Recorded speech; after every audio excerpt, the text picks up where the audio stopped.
একটা শিব মন্দিরেই দাঁড়িয়ে আছি এখন, আর আমার পাশে নন্দীজি আছে। আর এখান থেকে আমরা চলে যাব আরেকটা শিব মন্দির, এখানে পুজো দেওয়া হয়ে গেছে, ওই মন্দিরে পুজো হয়ে গেছে। বাট আমার এই যে বন্ধুটা এসছে অরিজিৎ, ওকে আমি দেখাবো মন্দিরটা। আমার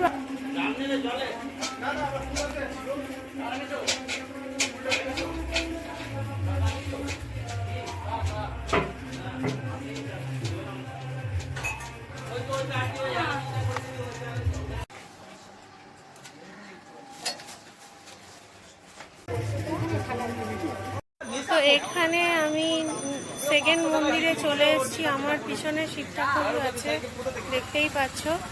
তো এখানেও ওকে দেখালাম।